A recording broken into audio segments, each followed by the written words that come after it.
Llegas a una plaza que conoces de toda la vida, la has cruzado miles de veces, sabes de memoria el color de sus paredes, la textura de sus fachadas, la forma exacta de cada una de sus columnas y de repente esa misma plaza que creías que no iba a tener nada nuevo que decirte, empieza básicamente a respirar.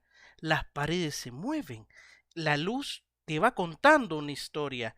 La arquitectura, que durante décadas estuvo mudísima, muda, sin voz, pues de repente tiene sonido. Y tú, ahí de pie, en medio de todo esto, sentís algo que no sabías que necesitabas sentir. Que tu ciudad en realidad es un lugar vivo, que el arte puede ocurrir básicamente donde menos lo esperas, donde estás habituada a existir y que alguien pensó que todo eso podía ocurrir para ti. Eso es el famoso videomapping.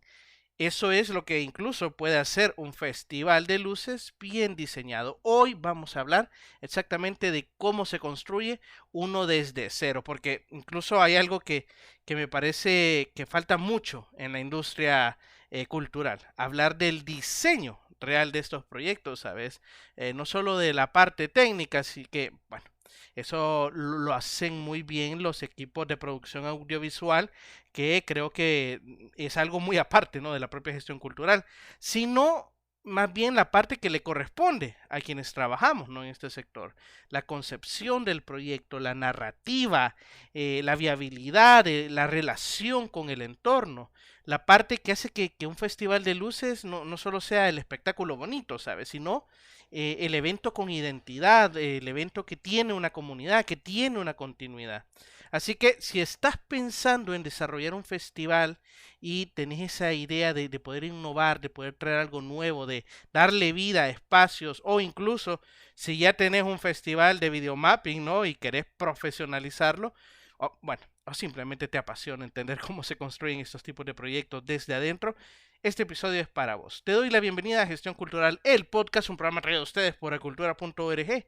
Mi nombre es Alejandro Carray y hoy viernes 17 de abril del año 2026, en el episodio 147, vamos a hablar del diseño de un festival de videomapping urbano.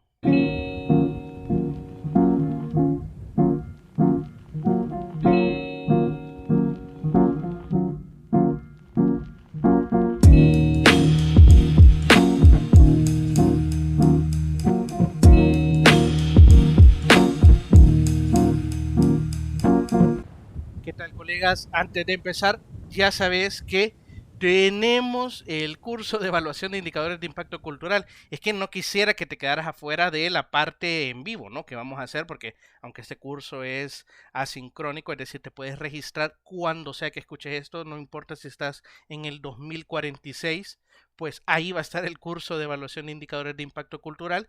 Pero justo el lunes, ¿no? Es decir, el lunes 20, si es que estás escuchando esto el lunes 20, pues vamos a empezar el curso, pero de manera sincrónica, es decir, vamos a estar en vivo y ahí podemos resolver directamente preguntas o también curiosidades, ¿no? El curso de evaluación de indicadores de impacto cultural está diseñado en 10 sesiones cortas de 30 minutos cada uno y la verdad es un curso muy práctico. He querido diseñar un curso que sea práctico, que sea algo que puedas implementar. Es más, es un curso que casi que va de paso a paso de cómo hacerlo, ¿no? De qué hacer. Es muy parecido, por ejemplo, al que acaba de terminar, el de curso de marco lógico aplicado a proyectos culturales, que fue un cursazo, la verdad. Fue un cursazo que si no sabes esta metodología de marco lógico, te la recomiendo. Ahí está, en acultura.org, pleca academia, para que te inscribas y un costo de $10 cada uno, a mí me parece algo espectacular. Dicho esto, dicho el spam de valor, vamos a hablar de este festival. Em, Antes de hablar de cuestiones como pantallas, proyectores, lúmenes, resoluciones, hay que hacernos una pregunta fundamental. ¿Qué es lo que realmente se está diseñando con esto? Porque aquí hay una trampa muy común en los festivales de videomapping, especialmente cuando lo gestionan personas del mundo que solo es del audiovisual o solo es una cuestión de mero entretenimiento. O sea, se diseña primero el espectáculo y el proyecto o la finalidad cultural va después, o incluso, esto es peor, ¿verdad? Nunca hay una cuestión cultural detrás. Es decir, se consiguen los equipos, se contratan las personas técnicas, se proyectan imágenes impresionantes sobre una fachada y ya está, ¿no? El público aplaude, todos felices, todos a su casa y cobramos muy bien.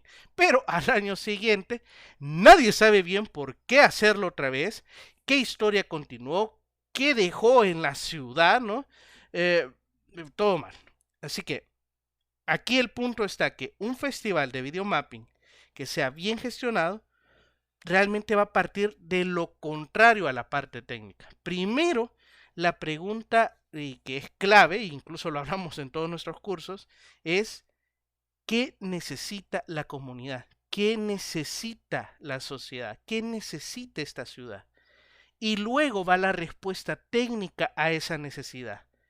¿Cuál es esta pregunta cultural? Bueno, esta necesidad puede ser territorial, es decir, qué historia de este barrio, de esta ciudad, de esta comunidad debemos iluminar, se está perdiendo y casi que literal y metafóricamente necesitamos iluminar, ¿no? Puede ser una necesidad artística, qué lenguajes visuales emergentes, ¿no? Del contexto iberoamericano merecen tener una plataforma como esta, como este festival, a esta escala, ¿no? Puede ser comunitaria, propiamente, ¿no? ¿Qué procesos de creación o de co-creación con vecinos, con artistas locales, con organizaciones de base puede darle vida, ¿no? Puede darle raíces a este evento. Por ejemplo, hay un festival, el Festival Internacional de Videomapping del Valparaíso en Chile. Es un ejemplo muy, muy bueno de esto. Lo que me gustó es que en este festival no solo se proyectaban cosas bonitas, ¿no? Sobre los cerros, por ejemplo.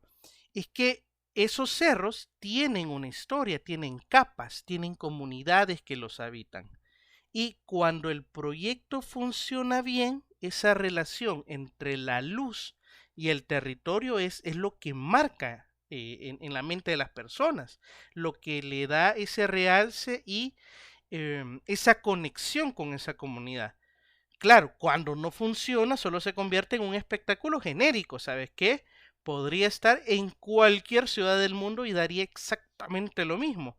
Entonces, antes de hablar de presupuesto, de convocatoria de artistas, lo primero que tenés que hacer es articular la identidad del festival. Y eso significa responder estas preguntas, ¿no? ¿Qué necesita la comunidad? Es más, yo diría, veamos, tres preguntas concretas. ¿Por qué aquí? ¿Por qué ahora? ¿Y para quién? Creo que esas son las preguntas claves que incluso, te digo, las hablamos en nuestros cursos, que distinguen si realmente estás cumpliendo, ¿no? Con esta necesidad comunitaria. ¿Por qué aquí? ¿Por qué ahora? ¿Y para quiénes? La respuesta a estas tres preguntas básicamente es el corazón del proyecto. Y todo lo demás, producción, comunicación, financiamiento, viene después y viene añadido. Y viene mucho mejor cuando ese corazón está claro, ¿no? Así que este es el primer paso que no se puede obviar, ¿no? Una vez que tenés clara la identidad del festival, el siguiente paso sería, y que a veces se subestima mucho en el sector cultural, lastimosamente, es leer el territorio. Y cuando digo leer el territorio, no me refiero solo a hacer este como recorrido técnico que a veces se hacen desde las municipalidades para ver qué fachadas son planas y tiene una buena superficie de proyección. Es decir, esto que se hace, este recorrido que hacen tanto en municipalidades para mapear espacios, ¿no? Me refiero a un proceso de investigación, ¿sabes? ¿Qué edificios tienen valor patrimonial? ¿Qué edificaciones son históricas? ¿Cuáles edificaciones tienen un sentido simbólico para la comunidad, aunque no sean un patrimonio, aunque no sean algo histórico, ¿sabes? ¿Cuáles son los flujos naturales de las personas en ese espacio? ¿Dónde se reúne la gente? ¿Por dónde circula? ¿Qué lugares habita? ¿Qué actores sociales, qué actores culturales, qué actores comunitarios tienen presencia en ese espacio que queremos intervenir, ¿no? Esto importa no solo por razones prácticas, ¿no? Sino que por las razones que menciono, que son más profundas, más reflexivas. Obviamente, las razones prácticas es que si elegís, ¿no?, proyectar sobre un edificio sin hablar con sus propietarios o residentes, pues ahí ya tenés un problema, ¿no? Un problema que capaz estás proyectando algo y sale alguien por la ventana y le dicen apaguen esa luz, ¿no? Pero también, si no entiendes el flujo del espacio público, vas a poner a la gente de cara al proyector y arruinar la experiencia visual, ¿no? Y también, incluso si no conoces los usos nocturnos que tiene esa plaza, eh, podrías estar compitiendo con dinámicas que ya están establecidas y que van a generar fricción. Esto es súper importante, es decir, no solo puedes pensar en proyectar en ese lugar, tenés que ir a ese lugar a esas horas para ver la dinámica que sucede, ¿no? Ahora, claro, estas son las cuestiones como más prácticas, ¿no? Pero las razones profundas son igual de importantes. Cuando intervenimos un espacio urbano con el arte, lo que realmente estamos haciendo es una afirmación sobre ese lugar. Lo que está diciendo, este espacio en concreto que estamos iluminando merece atención, merece ser visto, merece ser transformado. Entonces, esa afirmación, ese foco literal, ¿no?, que le estamos dando a un espacio, tiene consecuencias para las personas que viven ahí.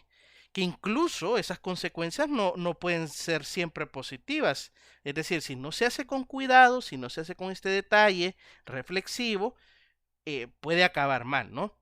Hay una tensión, ¿no? que quienes trabajan en gestión cultural conocemos bastante bien, que es la tensión entre la propia visibilización de un espacio, de ponerle foco, ¿no? Y la terrible y odiada, y muy bien odiada, gentrificación, ¿no?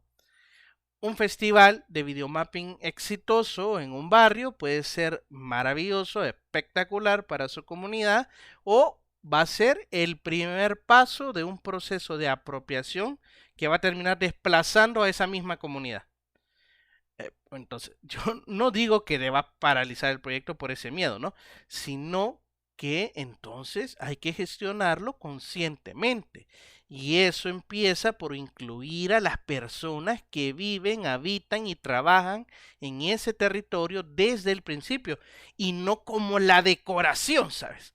O como comunidad beneficiada, ¿no? Y nunca sabes si realmente se sintieron beneficiadas, sino como agentes con voz real en el propio diseño. Entonces, aquí incluso hemos hablado en otras ocasiones, creo, acá en el podcast, pero si no, recuerden los cursos haberlo tocado, esto de herramienta de mapeo cultural participativo. Perdón que me estoy trabando todo. Antes de diseñar el recorrido del festival, lo que tenéis que hacer es organizar sesiones con vecinos, organizar sesiones con las propias organizaciones locales, con emprendimientos, con comercios, para identificar qué lugares tienen ese significado, qué historias se merecen ser contadas y tú no sabes, ¿no? ¿Qué artistas de la zona deberían estar presentes? Entonces, ahí ya no solo mejora el proyecto, lo que hace es arraigarlo en la comunidad. Ahí sí nace de la necesidad de la comunidad de poner foco en un espacio. Y obviamente un festival arraigado tiene una vida mucho más larga que uno que cae como paracaídas, ¿no? Desde fuera como un evento de turismo, ¿no? Ahora, muy bien, vamos a la parte más concreta del diseño. Un festival de videomapping urbano tiene básicamente tres capas de estructuras que necesitas resolver antes de la propia producción técnica. La primera capa es la programática. ¿Cuántas obras o intervenciones va a tener el festival?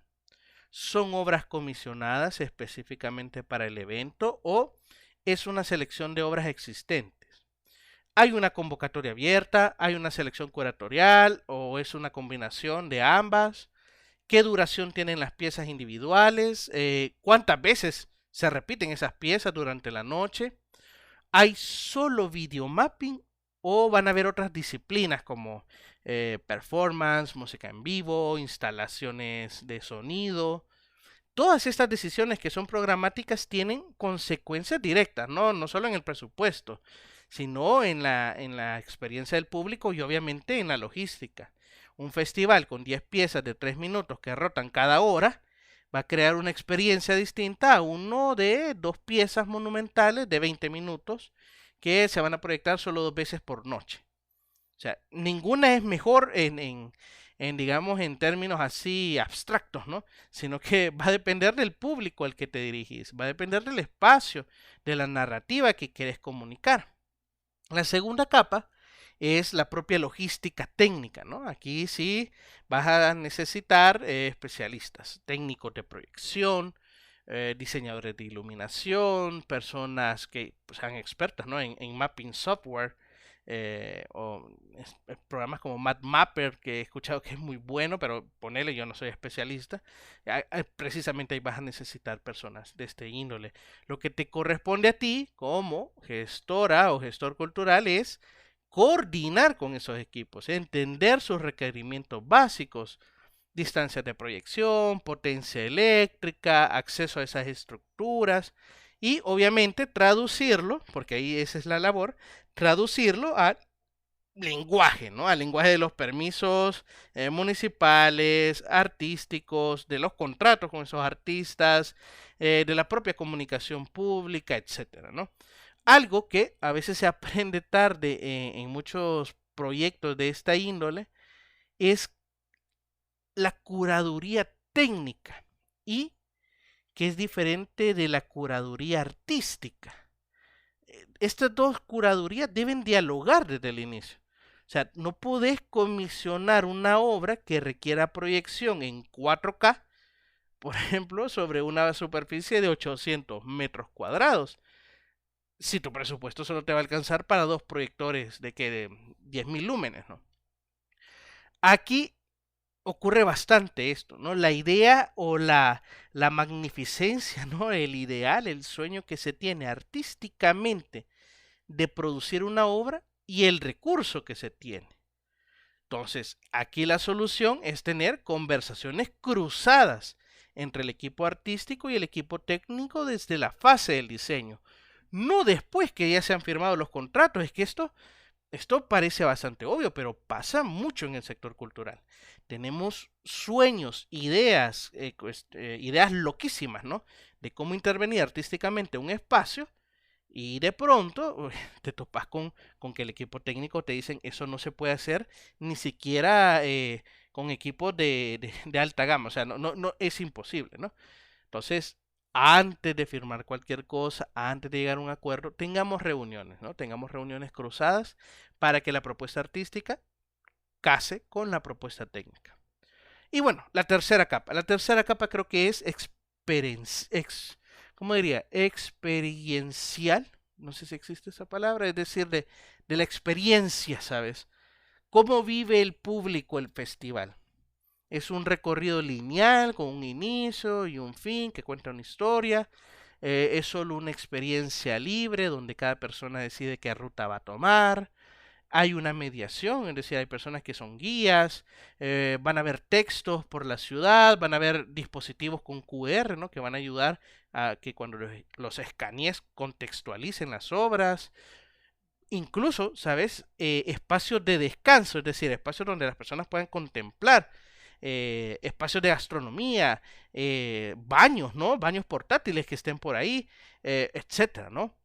Un festival de videomapping o un festival de luces que dura 3 horas en una sola plaza es un producto que va a ser muy distinto a uno que va a ocupar 12 puntos de una ciudad y que puedes recorrer durante 5 horas en tu propio ritmo, ¿no? Sin ningún tipo de inicio y final. Claro, el modelo de una sola plaza y una sola iluminación va a concentrar la atención, ¿no? En ese espacio, en ese momento compartido. Ya si tú lo haces en diferentes puntos de la ciudad, lo que haces es un objetivo más de experiencia, de descubrimiento, de apropiación urbana. Entonces, ¿ves? Por eso es que hay que hacer esta reflexión muchísimo antes. ¿Cuál elegir? Va a depender de las capacidades de gestión de todo lo que estoy mencionando. De pronto no van a haber suficientes guías para la ciudad, de pronto no se pueden establecer suficientes baños accesibles, ¿no?, a las personas. Toda esa capacidad de gestión del espacio disponible y de lo que querés hacer, ¿no?, y de lo que se lleva el público, es un análisis que tenés que hacerlo antes de las ideas locas, vaya. Eso es lo que me quiero decir. Antes de las ideas locas hay que reflexionar estos puntos. Ahora, ¿cuál, cuál es lo que, y todo lo que estaban esperando, ¿no? La viabilidad económica, Alejandro. ¿Cómo se financia todo esto? Porque yo vengo acá por el dinero. Voy a ser franco, ¿no? Voy a ser súper franco. Si tu modelo de viabilidad para este tipo de festivales depende de una sola fuente de financiamiento, ya sea una subvención pública, un patrocinador corporativo, una convocatoria de cooperación internacional, aquí tenés un proyecto no frágil, a punto de destruirse, de quebrarse. No es imposible, no digo que no, podrán haber muchos festivales que sí se hacen, pero es frágil. Un festival que quiere construir una continuidad, una historia, una tradición, necesita más bases sólidas que una simple fuente de financiamiento. Necesita más bases que la decisión de una sola persona para construirlo. Entonces, ¿qué fuentes pueden vivir a través de un festival de luces? Una de las más subestimadas, creo yo, es la propia venta de los servicios profesionales que derivan del festival. Es decir, si tú tenés una organización que, o tú mismo, ya has diseñado y gestionado un festival de videomapping que ha tenido éxito, oye, eso ya te convierte en una referencia para otros territorios que quieren hacer lo mismo. Tú te convertís en la consultora o el consultor del festival de videomapping de tal ciudad, de tal municipalidad. Y las municipalidades o incluso organizaciones de desarrollo turístico de otras ciudades pueden contratar tus conocimientos. Y no necesariamente el espectáculo que brindaste en ese espacio, porque recordemos que ese espectáculo responde al contexto de ese espacio, sino tu propia metodología, ¿sabes? Eso es un modelo de negocio, ¿sabes? Que muchas organizaciones culturales ignoran porque no se piensan a sí mismas como proveedoras de servicios especializados. Es decir, en teoría, y esto da para otro tema, en teoría, si tú generas un tipo de festival y tenés experiencia en ese festival, tú podés también ofrecer el servicio de dar a conocer la experiencia de ese festival, porque es una experiencia que no te la da ChatGPT, ¿sabes? No te la da Cloud, sino que solo tú la conoces. Otra fuente es la propia alianza con el maligno sector turístico, ¿no? Un festival de luces, un festival de videomapping, bien estoy molestando, no son malignos, pero bueno, me doy a entender. Un festival de videomapping que se posiciona y que tiene continuidad, va a generar turismo. O sea, no solo beneficia a la propia comunidad que está ahí, va a generar que otras personas lo visiten, perdón. Eso, obviamente, es algo que pasa en todos lados. O sea, aquí no estamos inventando la rueda.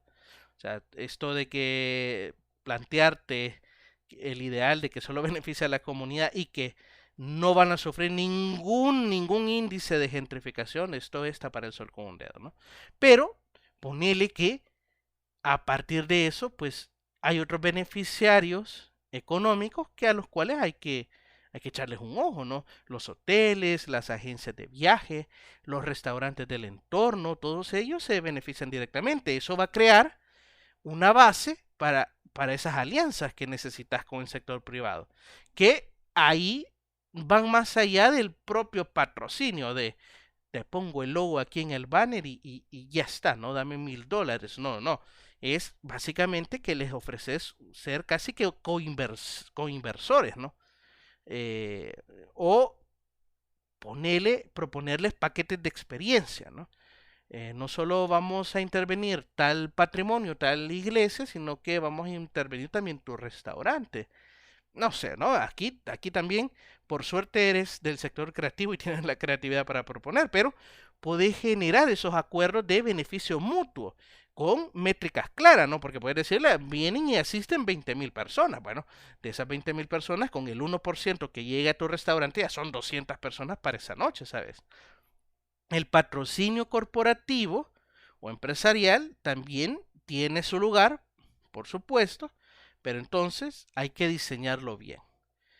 ¿Ves? Es que esto, por eso pienso cada vez más que en la gestión cultural es necesario dejar de pensar en las empresas, ¿no? Tipo que vas a llamar a Coca-Cola, básicamente. No, no, estamos hablando de quizás pequeños comercios, micro, pequeña, mediana empresa, que lo que buscan es no solo poner el logo, ¿sabes? En el afiche. Eh, es más allá, ¿no? Debe de ser una propuesta de valor construida, de valor asociado, ¿no? Y que está basada en datos, es decir, el alcance del público, el impacto mediático, la asociación que va a tener la marca con ese tipo de apoyos a esos proyectos culturales. Si podés demostrarle a esa empresa que tu festival le permite llegar a esas 40.000 personas, 20.000 personas en 4 noches, con el perfil demográfico específico, con cobertura de medios, con una narrativa de responsabilidad cultural que les interesa, ¿no? Entonces ahí vas a tener una conversación de valor y no solo una petición de, mira, aquí puedes poner tu logo, ¿no? Y claro, aquí podemos seguir todo el día, ¿no? Hablando de fuentes de financiación, pero creo que también otro que hay que resaltar es el modelo de participación del público, ¿sabes? De pronto, si bien es cierto, la comunidad es la beneficiaria, pero si vos venís de afuera, podemos tener que, bueno, pagas por la gentrificación que estás haciendo, ¿no? Por ejemplo, entradas premium para zona VIP, qué sé yo, o experiencias ya especiales para ese tipo de personas que vienen de otra ciudad, ¿no? Eh, cenas que se dan en estos restaurantes con una mirada especial, entonces le vendés ese paquete, ¿verdad? Visitas técnicas ya guiadas, ¿sabes? En vez de solo llegar, tener visitas técnicas, turísticas, incluso hasta talleres, ¿sabes? Talleres con los propios artistas que expliquen por qué están dando ese tipo de intervención. Eh, Ninguna, obviamente, de estas líneas va a reemplazar a la otra, ¿no? Como fuentes de financiación. Pero si las combinas, puedes construir un porcentaje significativo, ¿no? Del presupuesto. Lo que quiero decir con todo esto y con esta parte, que esto es una forma de pensar, ¿sabes? No, no es una fórmula. La pregunta correcta no es a qué fondo puedo postular para financiar este festival. ¿Sabes? Esto hay que dejarlo poco a poco ya en el baúl de los recuerdos de la historia de la gestión cultural. La pregunta aquí es, ¿qué valor crea este festival? ¿Para quién lo crea? ¿Y cómo hago que parte de ese valor fluya de regreso hacia el proyecto mismo, ¿sabes? Entonces, cuando respondes esa pregunta con datos, con claridad, mira, el financiamiento va a ser una conversación que se vuelve más interesante. Hay algo que ya para ir cerrando, me parece profundamente poderoso en la idea de un festival de videomapping y es que durante unas horas transformas ese espacio cotidiano, ese espacio habitado en un espacio extraordinario, en un espacio mágico, ¿sabes? Le devolves a la ciudad la capacidad de sorprenderse de un espacio que ya conoce. Y eso, ¿no? En tiempos donde muchas personas sienten que lo público está deteriorado, ¿no? O que el espacio urbano ya no les pertenece, pues es un valor que va mucho más allá del entretenimiento. Pero claro, ese valor no ocurre solo, ocurre porque alguien, una persona, un equipo, una organización, tomó la decisión de diseñarlo con ese cuidado, con esa reflexión, de preguntarse para qué, para quién, desde dónde, de escuchar el territorio antes de intervenirlo, de pensar que la viabilidad no es un obstáculo per se, sino es parte del diseño creativo. ¿Ves? Si estás trabajando en un proyecto así, o si este episodio te despertó, ¿no? Las ganas de empezar uno, que ese también es el punto, te invito a que no le tengas miedo a la escala. Los festivales de videomapping más impresionantes del mundo empezaron con alguien que tuvo una idea y decidió hacerla real. Y solo tomó dar un paso detrás de otro. Con los recursos disponibles, no fue necesario reinventar la rueda. Lo único que tuvieron fue claridad sobre el por qué lo hacían. Eso es en el fondo lo que hace, ¿no?, quien trabaja en gestión cultural. De convertir esa intención en la experiencia en comunidad, ¿sabes? Y que esa comunidad precisamente se apropia de la cultura. Entonces ahí ya permanece la cultura. No es necesario ponerle leyes porque la propia comunidad se la apropia, ¿sabes? Aunque claro, las leyes son importantes, no quiero decir que no, ¿verdad? Valga la aclaración, pero bueno, ahí te dejo el reto, ¿no? Ahí te lo dejo, si lo llegas a hacer, me escribís, Alejandro, lo hice y por favor, mándame, ¿no?, la invitación para que yo te pueda visitar y lo disfrutemos juntos. Si este episodio te aportó algo, compartirlo con alguien que trabaja en la gestión cultural, suscríbete a Spotify, Apple Podcast, YouTube, donde nos escuches y obviamente nos puedes seguir también en Instagram, LinkedIn o Facebook como a Cultura ORG para más contenido diario. Esto ha sido Gestión Cultural, el podcast. Nos escuchamos mañana. O no, nos escuchamos el lunes, es cierto, nos escuchamos el lunes con más Gestión Cultural. Te mando un fuerte abrazo. Chao.